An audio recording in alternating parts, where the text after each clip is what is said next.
This Greeting. conference will now be recorded.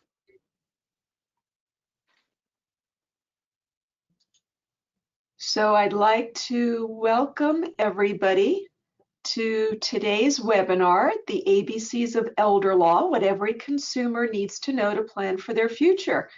And my hope is that today's webinar is going to empower all of you and people you share the information with to take the next step to get started to a great new year.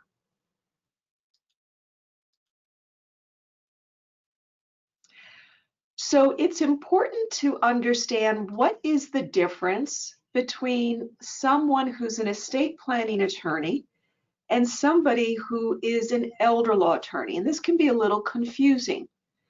So the best way to separate the two is to understand that traditional estate planning lawyers have been trained to counsel clients on how they can pass on their wealth at death and either reduce or avoid having to pay estate taxes.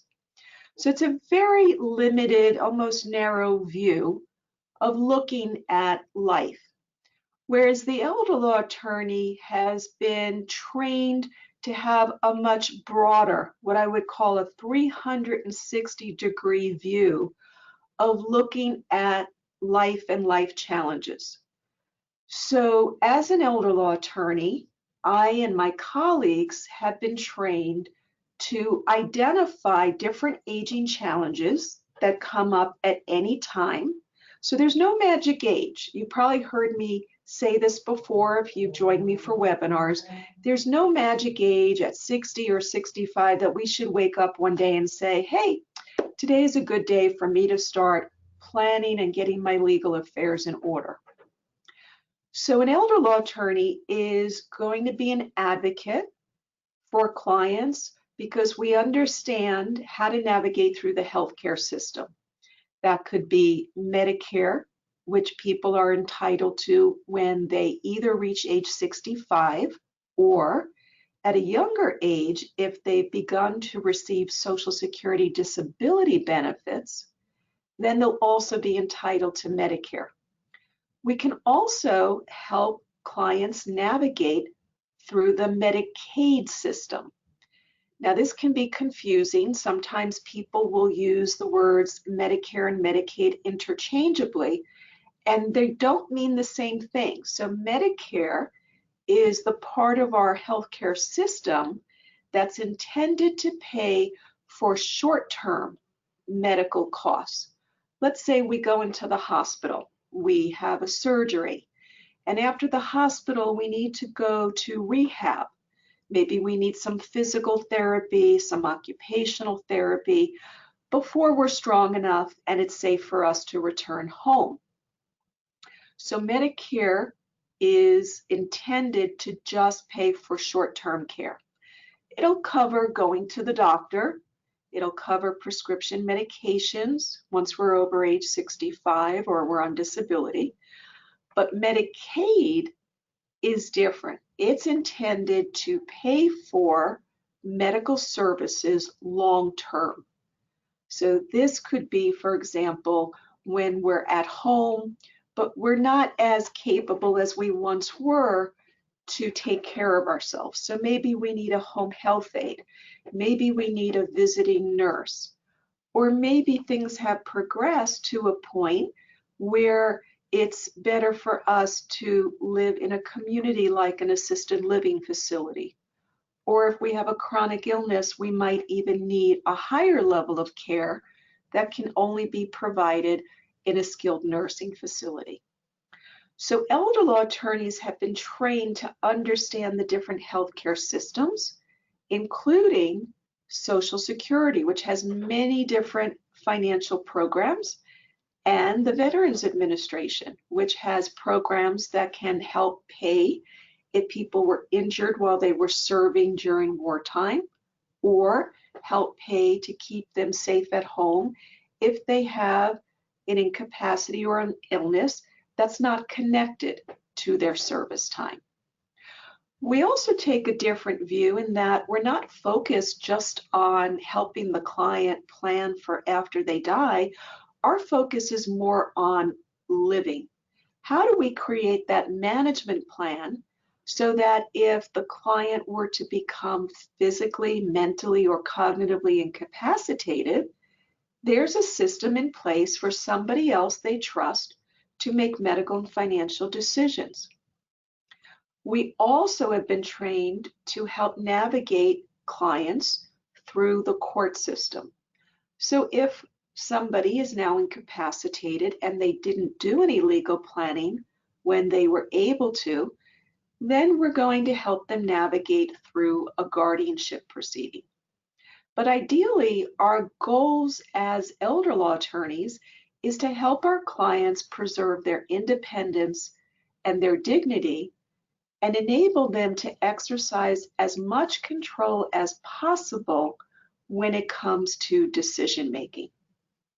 Now, the other thing that distinguishes an elder law attorney from an estate planning attorney is we realize that people are multidimensional, which means that when a client walks into my office and tells me about their legal problem or their challenge, I realize that it's not just a legal matter we're dealing with. It affects other aspects of my client's life. So in order to best help the client and navigate them, we need a team of professionals. And the lawyer is just one part of that team. That team is likely to include a care manager who could be a social worker or a nurse. It could be their medical professional, their CPA, their financial advisor. And it's only by taking this comprehensive team approach can we do best by the client. So that's the way to understand the differences between a traditional estate planning attorney versus an elder law attorney. So what do you think are some of the goals of consulting with an elder law specialist? Well, we have to start with timing, and timing is everything, as the adage says. The earlier you consult with an elder law attorney and you plan, the better it's going to be. So why is that? Well, in law, there is a concept called competency or capacity. And what it means is that an attorney should not write documents for a client and have the client sign them if the client cannot understand the effect of what they're signing. So competency has a lot to do with the client's physical health as well as their mental and cognitive health.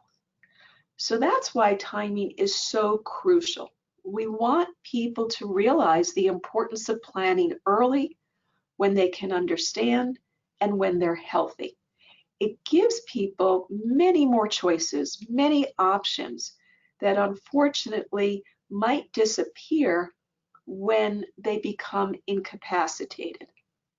So if somebody is no longer mentally aware and we cannot prepare documents for them, then we're looking at a guardianship. But ideally, we want people to have their decisions and their plan made in a private way where they don't have to be involved in the court system. So by taking the time to plan early, there are many benefits that have untold value. For example, by planning early, you avoid a crisis situation, what we call waiting till the 11th hour.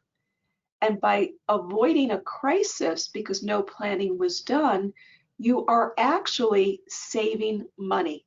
When people don't plan and it's the 11th hour, a lot of expense can be incurred. And I'm going to go back to the example of a guardianship. So for somebody who had no legal plan in place and now they're incapacitated and we have to go to court and ask a judge to make a trusted person their legal guardian, that can cost upwards of thousands of dollars. But if we take the time and we put a legal plan in place in writing, you are saving thousands of dollars, you're saving also the emotional turmoil of your family or your friends or whoever your fiduciaries are going to be. You're saving them that emotional turmoil. Another really valuable benefit is that you're preserving your own independence. You're getting to make choices rather than have a judge make those choices or decisions for you. And I think everybody joining me today, if you could raise your hand, you would absolutely say, I want my affairs to be private and I want to preserve my dignity as long as possible. So those are just a few of the important benefits to taking the time to plan early. So how do you determine when is the time for you to consult with an elder law attorney?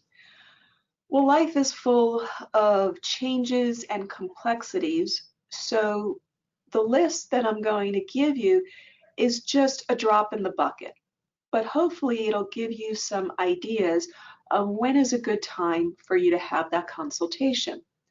So if you're entering into a second marriage, a later marriage, perhaps your first spouse has passed away, that's a good time to consult with an elder law attorney. If you have a plan in place, it's the opportunity to revisit the plan and figure out how does your soon-to-be new spouse factor into that plan. If you have a family member who has a disability or recently was diagnosed with something, an illness, a disease process, that's also a really good time to consult with an elder law attorney. It could very well impact how your will or your revocable trust is going to be written, or if you already have a will or a trust, it might need to be updated to accommodate how this person in your family is going to inherit. If you have minor age children under the age of 18, it's really important to consult with an elder law attorney sooner rather than later, because you want to be thinking about naming a guardian for your children should you become incapacitated or unexpectedly pass away. And thankfully, a few years ago, Florida created a new law that now allows parents to name a medical decision maker for their minor children if the parents are unavailable. Perhaps if they're on a trip, whether it's for business or pleasure, and somebody else is watching the children, it enables that person to be able to communicate with the pediatrician, with the hospital, and to make decisions for the child rather than have to go do a guardianship. Similarly, if you have a child that's already an adult over age 18, it's a great time before your children go off to college or enroll in the military or just take some time off and work. It's a great opportunity to have you and your child meet with an elder law attorney and talk about some very simple but important documents to put in place. Why? Well, guess what? When our children turn 18, we as parents can no longer make their medical or their financial decisions. So if that young adult is in a car accident or is temporarily incapacitated, we want to have the legal authority to do those things for our child. So having that conversation is really important.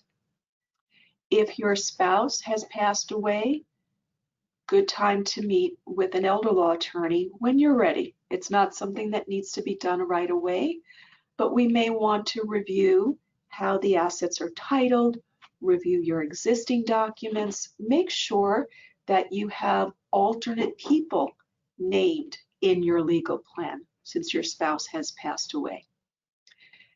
If your spouse is incapacitated, perhaps your spouse has been diagnosed with a chronic illness such as Parkinson's disease.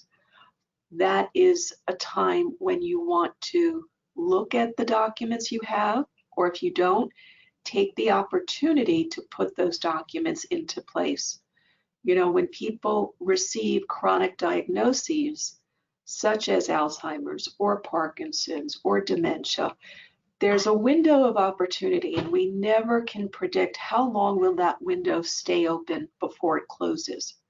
So it's so important to get that plan in place while we still have that window open. If you are recently divorced, it's a really good time to update your plan. You probably want to remove the name of your former spouse, whether it be as a beneficiary or a fiduciary. And it's an opportunity to reevaluate, do I still want the same people named? Do I want to put them in a different order? Have relationships changed over time?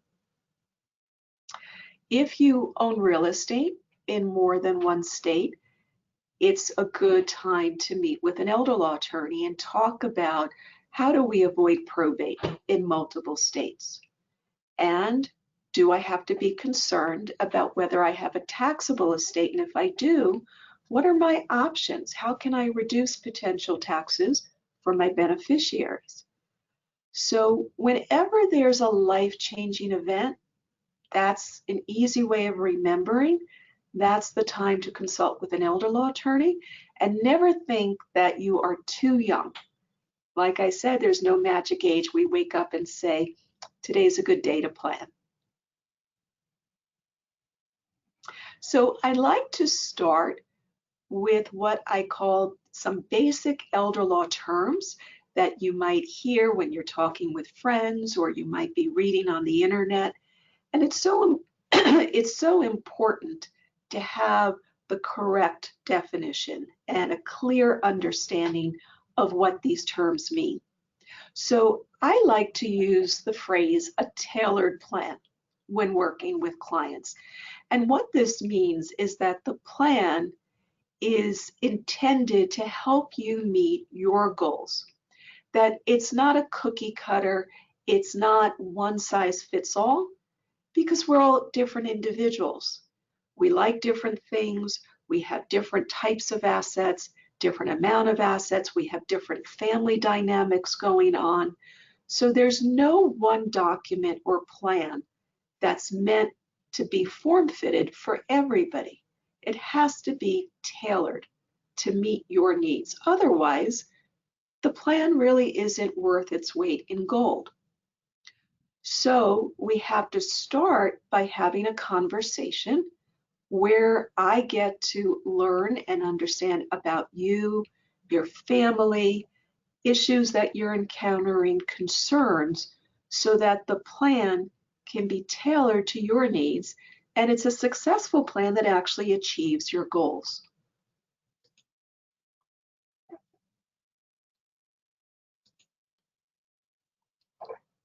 The next important word is the word fiduciary.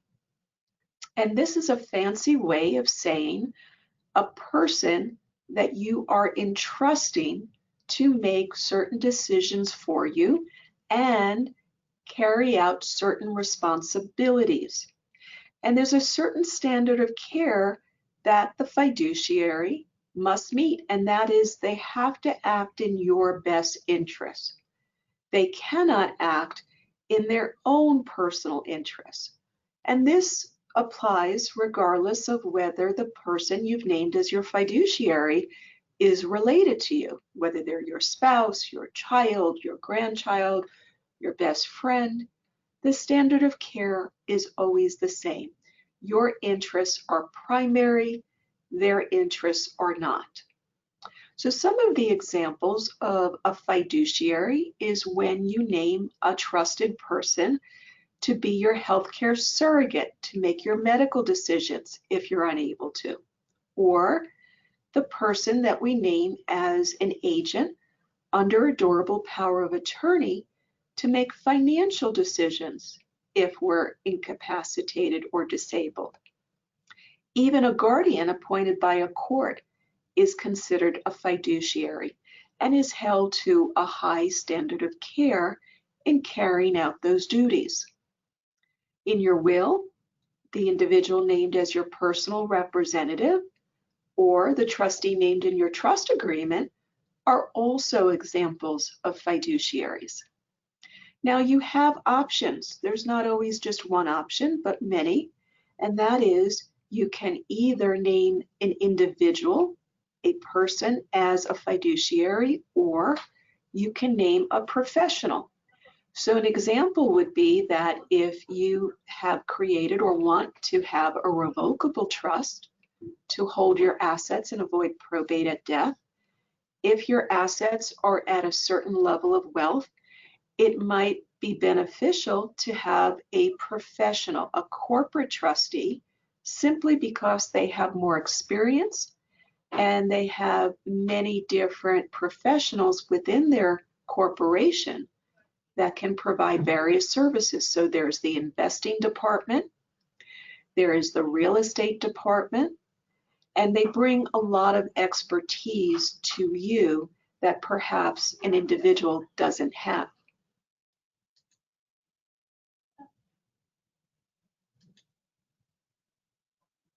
Another very important legal term of art is the durable power of attorney. Now, no durable power of attorney is written the same. What do I mean by that? Well, it's not intended to be cookie cutter. It's not something that should ever be taken out of a book. It needs to be tailored to your personal financial situation. Think about it this way. This document's goal is to get us through a time period when we're incapacitated and we can't make our own financial decisions. So imagine what that might be like for you. If you're unable to go online, look at your banking, check your investments, you're not able to speak with and consult with your financial advisor or your accountant. Maybe you're not able to sign your federal income tax return so that it gets filed on time. If any of these situations presents themselves, then the durable power of attorney is intended to come in and create that transition so that your fiduciary, the person you trust that you've named, can make all those financial decisions for you, and everything continues to flow. Nothing stops. Your bills get paid on time, your investments are watched over, your tax return gets filed on time. So because each of us is a unique individual and we don't quite have the same financial situation, your durable power of attorney should be tailored to you. What if you do own 2 pieces of real estate? Well, it's very important that those pieces of real estate be identified in your document. We want to not only include the street address, we want to identify the legal description. That's one example. Another thing that's very important for everybody who's joining me today to know is that when the law changed in Florida in 2011, powers of attorney must now have what are called superpowers. So superpowers are high levels of financial decision making. And these superpowers must be spelled out in the document, and you as the client are going to initial to either indicate that you want your fiduciary to make those kinds of decisions for you, or you don't want them to. You're withholding that authority.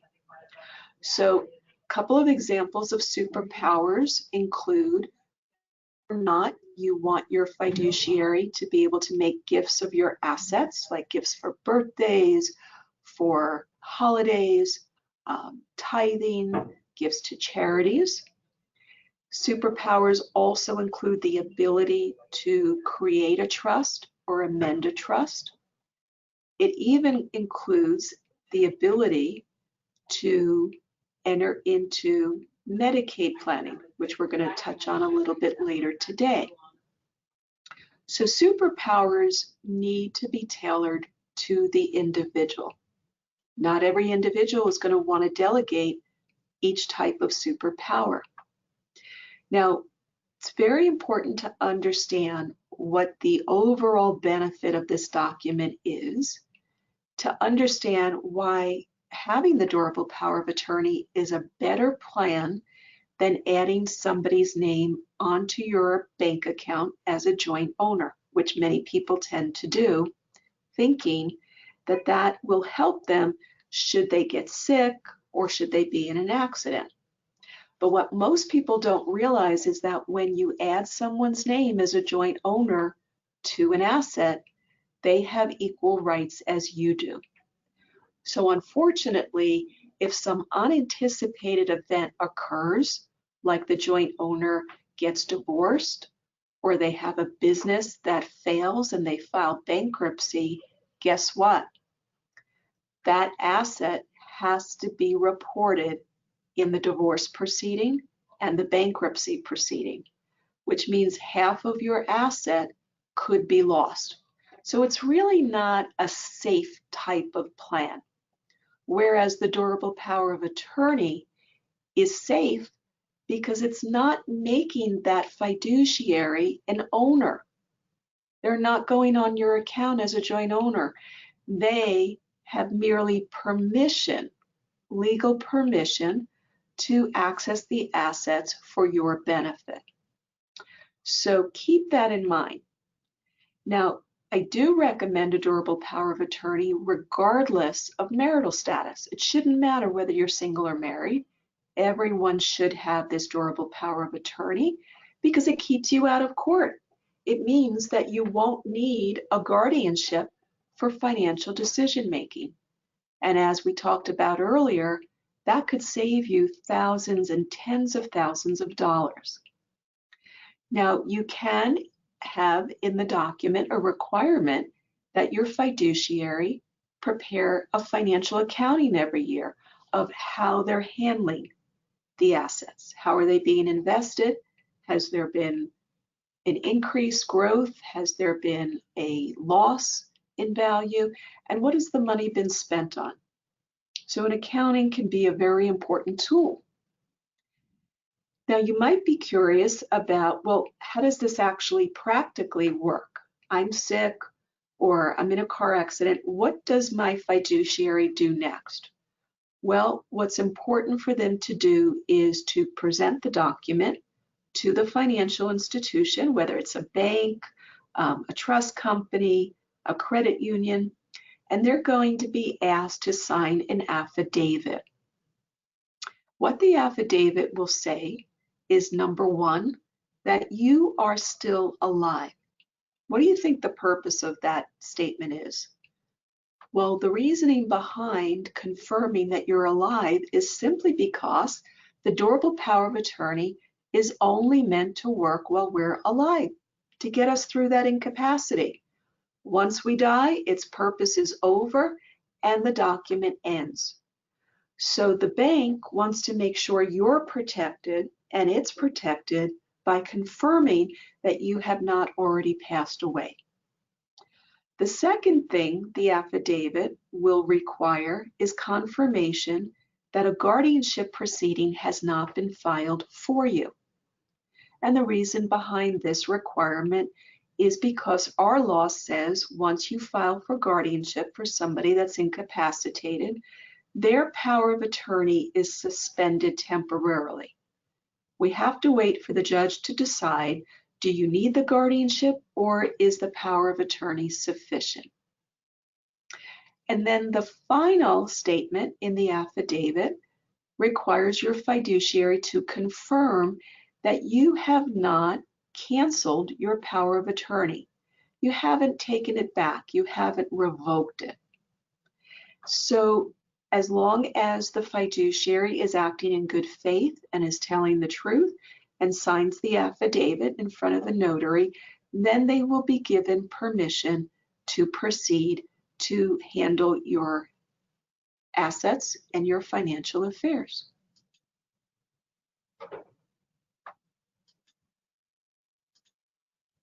The next elder law term we're going to explore together is the designation of healthcare surrogate. So this is a really important part of the management plan we've been discussing. Remember, I said we're multidimensional individuals, so we not only have the financial needs in our life, we have the healthcare needs. What if something affected or impacted our ability to communicate, whether it was through speech or the ability to write, and we find ourselves not being able to communicate with the healthcare provider or the hospital? Or what if we're unconscious? Who's going to speak for us? Who's going to know what we would want? Who knows what's important to us? So the only way to do this, and the best way to do it, is in writing, by designating a fiduciary we call our healthcare surrogate. And this person will be able to manage our medical needs. They will be able to communicate with our doctors. They will be able to call in a second opinion. If they're concerned that perhaps the hospital we're at may not be the best and they want to transfer us, they'll have the authority to make those arrangements.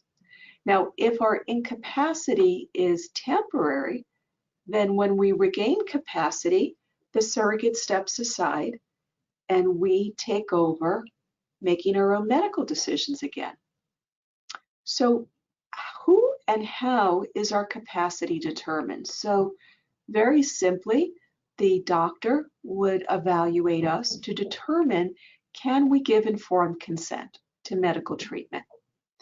And if the doctor feels we can't, the doctor notes that in our medical chart and then informs the surrogate that it's time for the surrogate to step in and become informed to make decisions about any medical procedures that need to be done.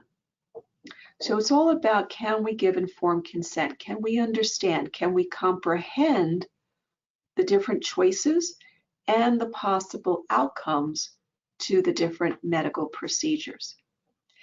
Now, in case you already have a designation of healthcare surrogate in place that predates the most recent change in the law, which was 2015, you want to know about these new options, which are fantastic.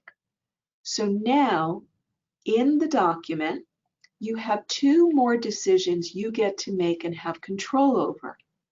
The first decision is, when do you want your surrogate to actually step in and make decisions?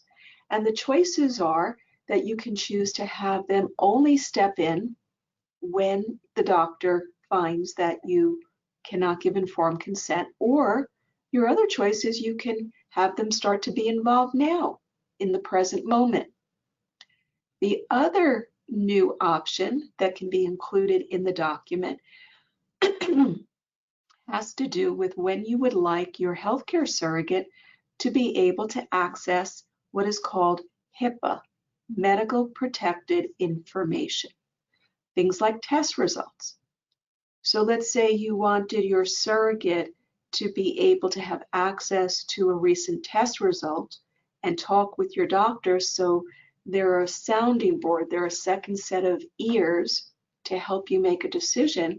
You can choose to give them authority now to have access to HIPAA information, or you can choose that they only have access to HIPAA information when you're incapacitated. So these are great new options, and I do recommend, if your document predates 2015, that you have a checkup, a legal checkup, and you have it updated to take advantage of these new options.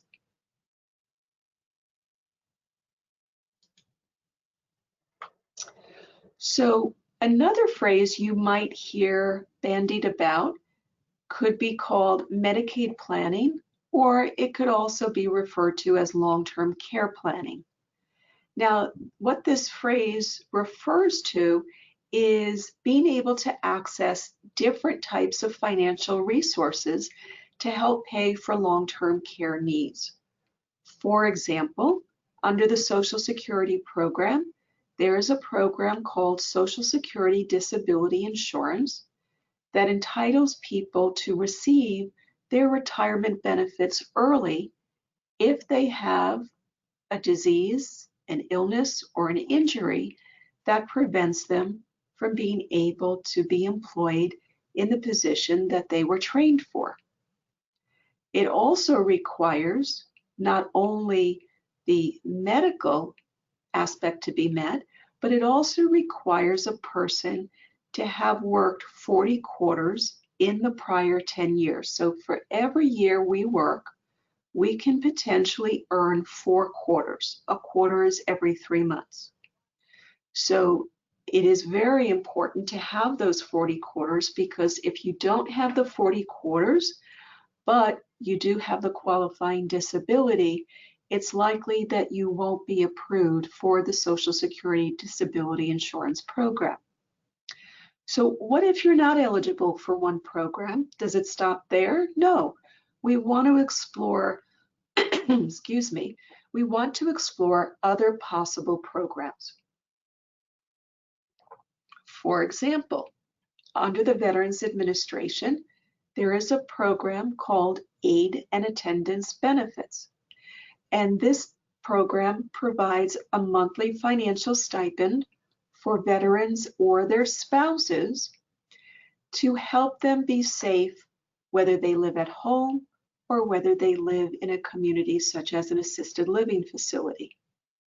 Now, there are medical criteria similar to Social Security, but the Veterans Administration will also look at what the person's income and assets are in order to qualify. What they're looking at primarily is, does the veteran or their spouse have enough income and assets to be able to pay for the care they need, or do they need the assistance of the VA in order to be safe in their home environment?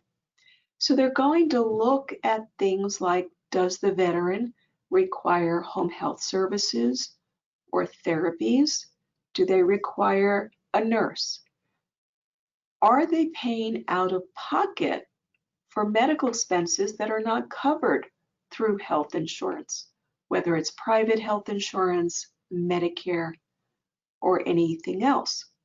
The more out-of-pocket medical expenses that the veteran can demonstrate they are incurring shows the VA the need for that financial support. Now, there's another program that the Veterans Administration has for just veterans, not their spouses, if the veteran was injured during wartime. If they were injured, then the likelihood is they received a disability rating before they were discharged from service.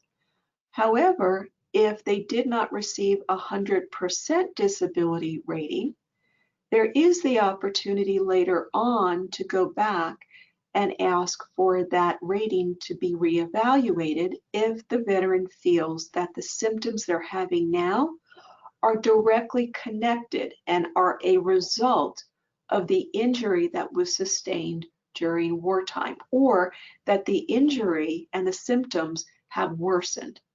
So there is that opportunity to go back and ask for a reevaluation, which, if granted, and there's a higher disability rating given to the veteran, will actually pay them more disability compensation. So what if you can't access veteran benefits, you're not a veteran? What else can we look at for long-term care planning? Well, we want to look at the Medicaid program. And believe it or not, even though this program was developed in the late 50s, early 60s, and was initially intended to help people that had no healthcare coverage and had low income and low resources, the reality is that as economics have changed over time and the middle income class was developed, it wasn't just low income and wealthy people. The reality is that Medicaid is needed for many people. So long-term care planning looks at all the possible resources and determines what are the best resources to meet the medical and the health needs of the client. And sometimes there is that opportunity to stagger or to coordinate multiple resources. So we might coordinate veteran benefits with Medicaid, or we might coordinate Social Security disability benefits with Medicaid. You know, they say hindsight's 20/20, and if you like watching football games on Sunday afternoon, we find ourselves Monday morning critiquing the game and rethinking what the strategy should have been. Well, when we have the hindsight of thinking, how should we plan for our future? How should we plan to pay for future healthcare costs? Ideally, it would be to consider getting in place a long-term care insurance policy. And that is because these policies give us more options for not only the type of care we want, but where we would like that care to be provided. So the long-term care insurance policy is really a great first step before we even look at these other financial resources that we've talked about today. So do keep that in mind.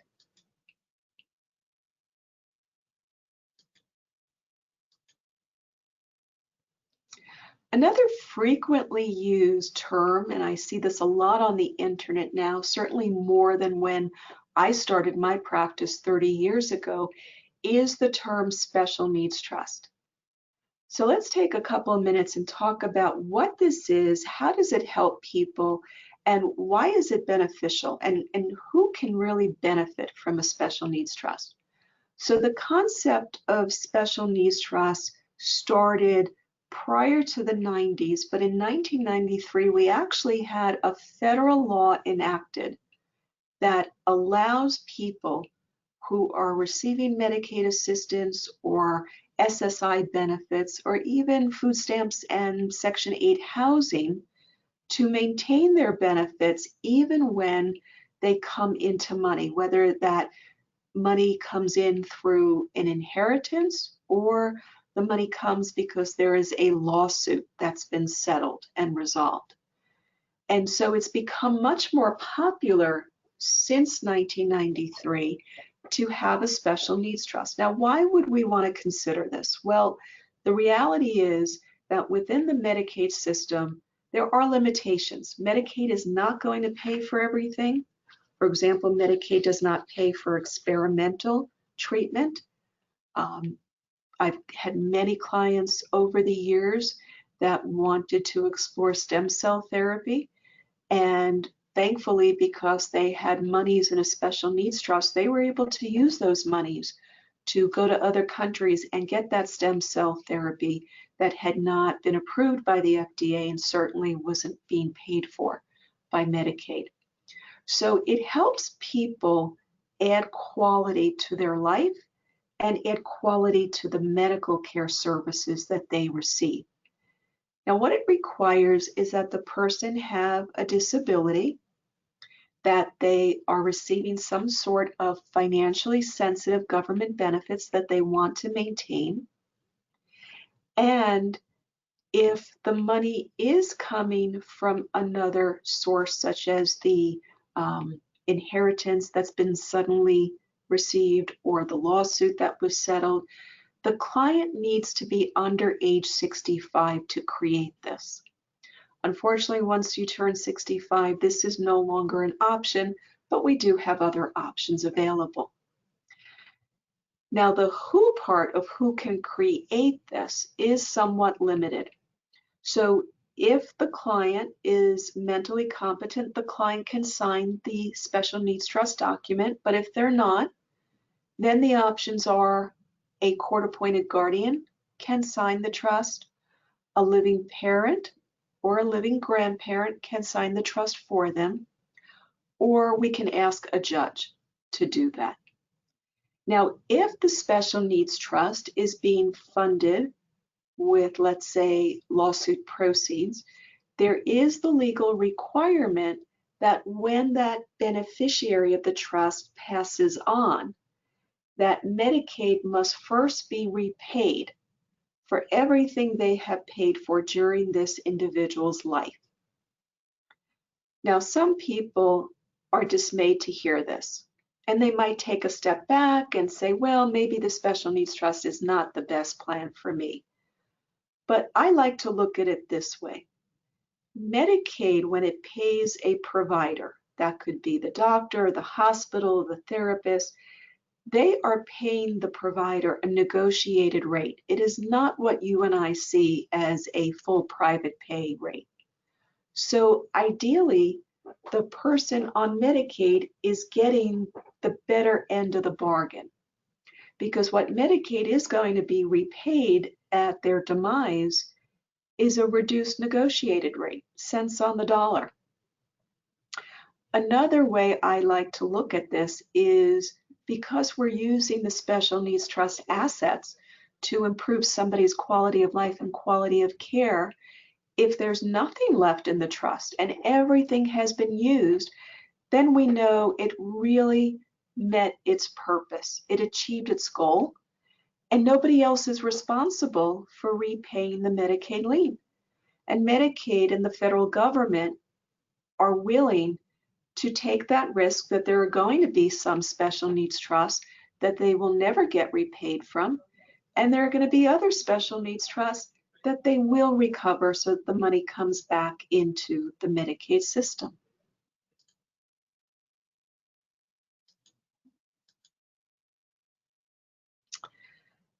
Now, I'm curious as to how many people might have heard this term of art, a personal service contract. This is definitely being talked about much more often the last few years.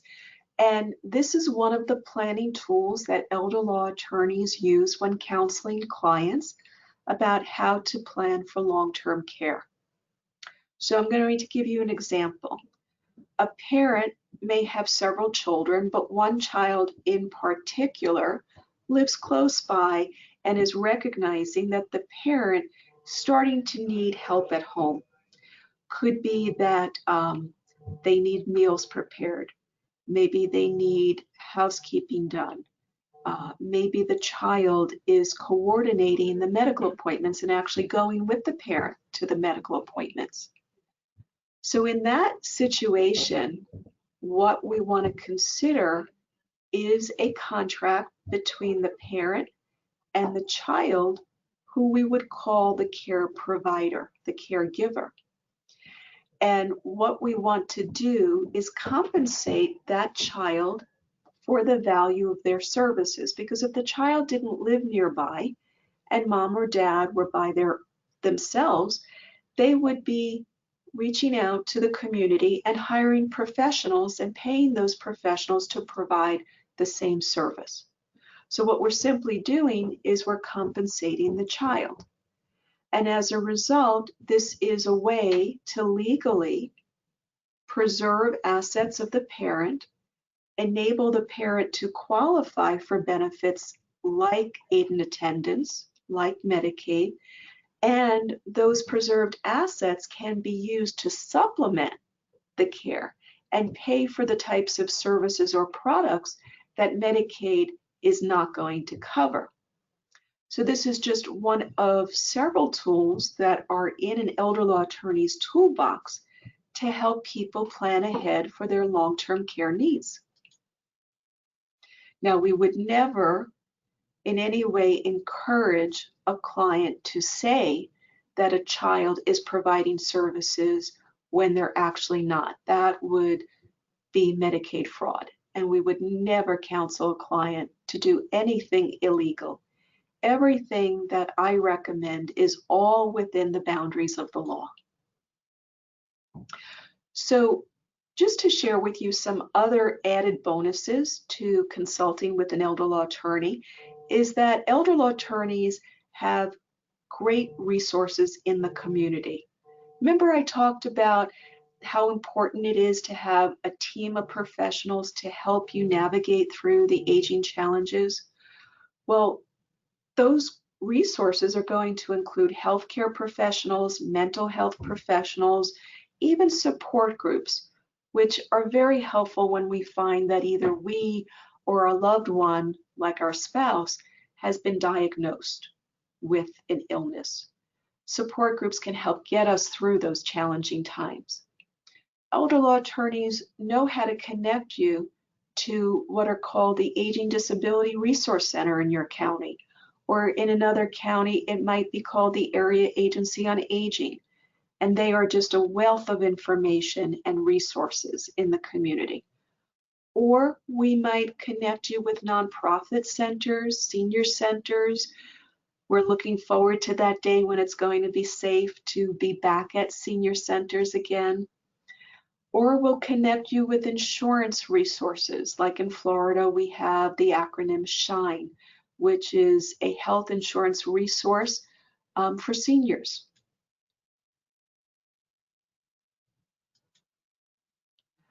So I realize that I've shared a lot of information today, and I hope it wasn't too overwhelming, but I do want to leave you with some tips. And if you're attending today's webinar because you want to try to share this information with a parent or a loved one, many people ask me, how do I start the conversation? Where do I begin?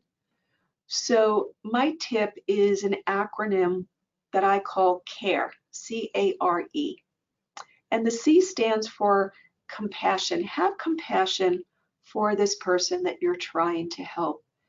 Sometimes we all get frustrated. We have fewer amounts of patience, especially at the end of our days, but it's important to get grounded and go back to having compassion. When we have compassion, it will come through when we try to have that conversation.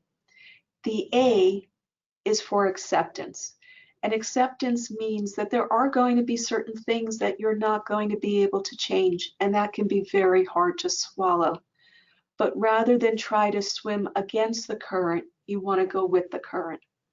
So think about acceptance when you think of how you want to start the conversation. The R stands for respect.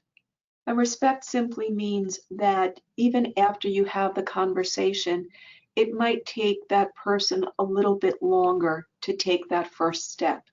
So we want to have respect for whatever their time frame is. The E stands for empathy.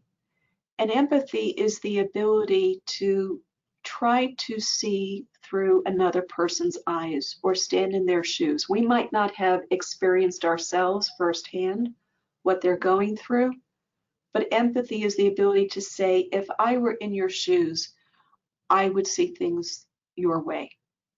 So I hope that you'll use the CARE acronym when you're planning on having the conversation and broaching the subject of, hey, I think we should consult with an elder law attorney and get some advice and find out what our rights are and what our planning options are.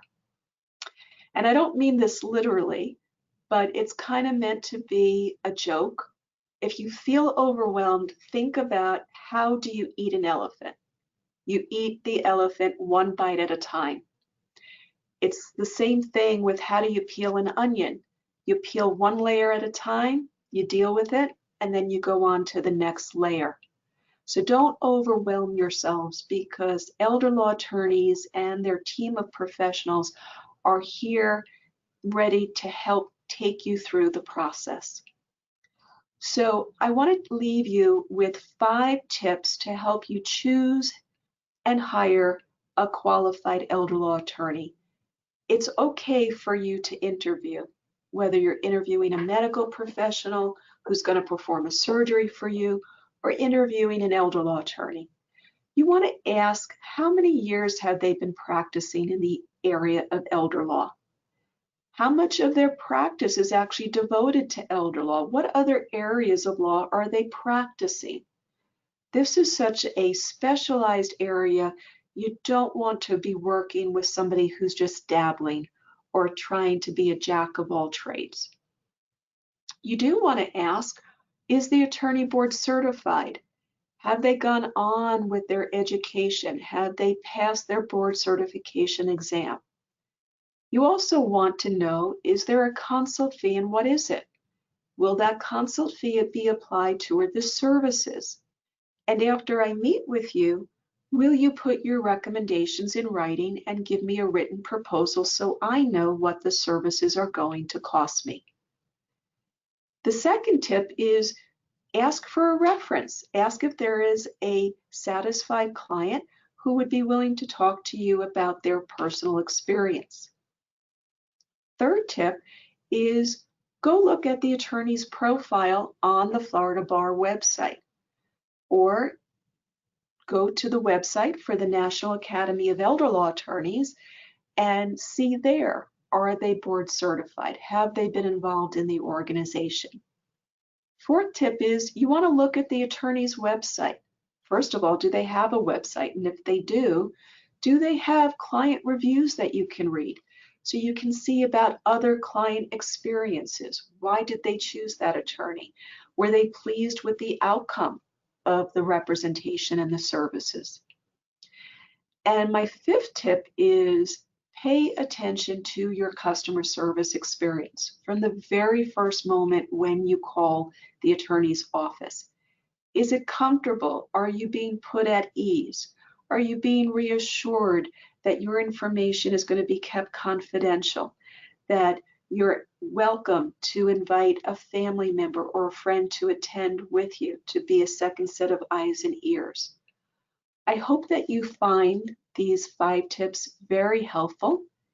And because the webinar is going to be recorded and it'll be available probably Monday, you're certainly welcome to look at that PowerPoint slide and use it when you're going to help a friend or a family member.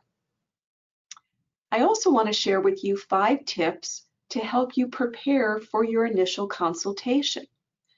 Step 1 is you want to gather and organize your financial documentation. This means identifying all your assets, your income, and your liabilities.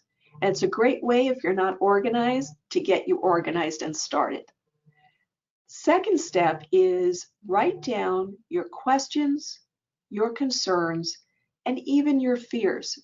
Because by sharing your fears with the elder law attorney, we learn more about you and your family and what's important to you. For example, when a client shares with me that they have an adult child who has a developmental disability, whether it be autism, spina bifida, Down syndrome, I know their fear is who's going to watch over their child when they're no longer alive. And that helps me help them choose the best fiduciaries for their plan to be effective. And number 3, write down your goals. Identify your top 3 goals and let's figure out together how to help you meet those goals. Now, I know that because of COVID, we're not meeting in person, but when we are able to do that, it's really important that you bring with you any adaptive devices that are going to help you. That could be glasses, could be hearing aids, could be a magnifier. And number 5, probably the most important one, is to be honest with the attorney about things that perhaps you're not comfortable talking about, but are still very important. So it's important that the attorney knows if you have a beneficiary or a loved one that has an addiction, who might be fiscally irresponsible, or who has a disability.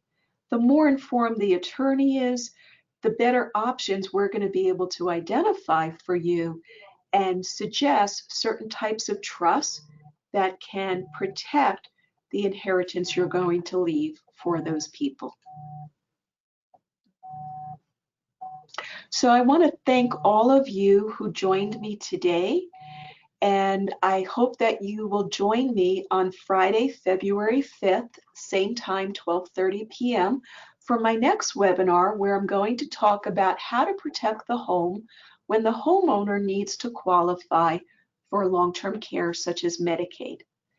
And you can go register at the website on the calendar page, and go to the webinar page to see the pre-recorded webinars.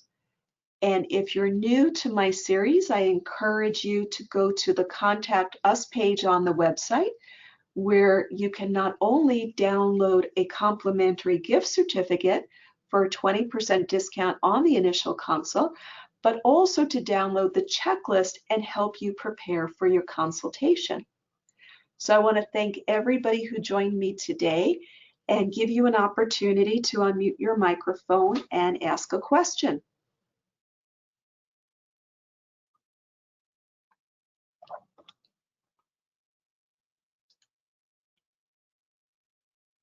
So no questions, or would you like to write your question in the chat box rather than unmute your microphone?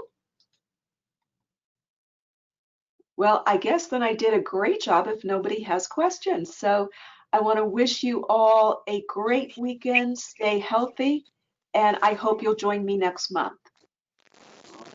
Elaine? Thank you. Thank you so much. This was great, very informative, and I look forward to my consult with you. Looking forward to seeing all of you again. Thank you for joining me. Thank you.